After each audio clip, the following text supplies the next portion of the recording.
ونزعنا ما في صدورهم من غل تجري من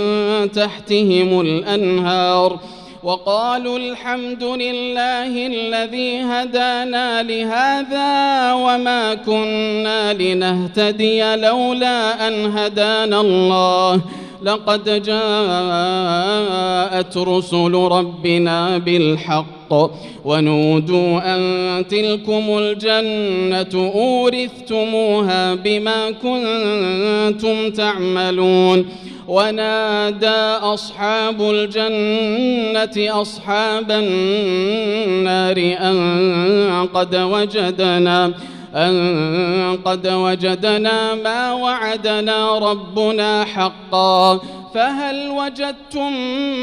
ما وعد ربكم حقا قالوا نعم فأذن مؤذن بينهم اللعنة الله على الظالمين الذين يصدون عن سبيل الله ويبغونها عوجا وهم بالآخرة كافرون وبينهما حجاب وعلى الأعراف رجال يعرفون كلا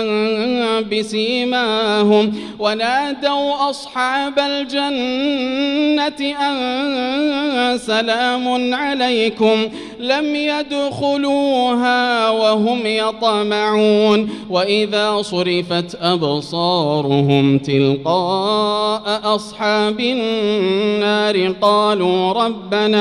قالوا ربنا لا تجعلنا مع القوم الظالمين ونادى أصحاب الأعراف رجالا يعرفونهم بسيماهم قالوا ما أغنى عنكم جمعكم وما كنتم تستكبرون أهؤلاء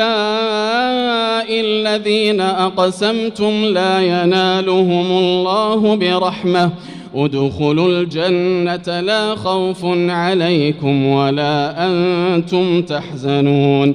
ونادى أصحاب النار أصحاب الجنة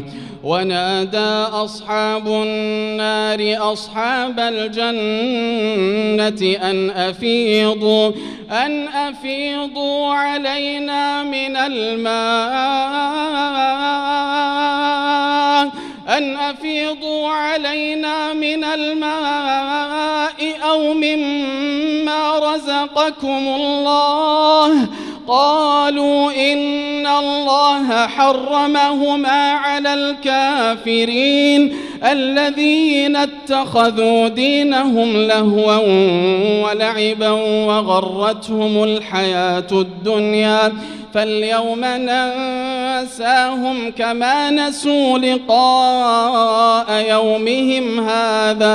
كما نسوا لقاء يومهم هذا وما كانوا بآياتنا يجحدون ولقد جئناهم بكتاب فصلناه على علم هدى ورحمة لقوم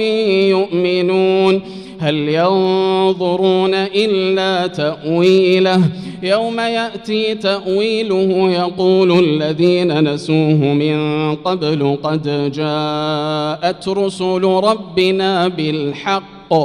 فهل لنا من شفعاء فيشفعوا لنا أو نرد فنعمل غير الذي كنا نعمل قد خسروا أنفسهم وضل عنهم ما كانوا يفترون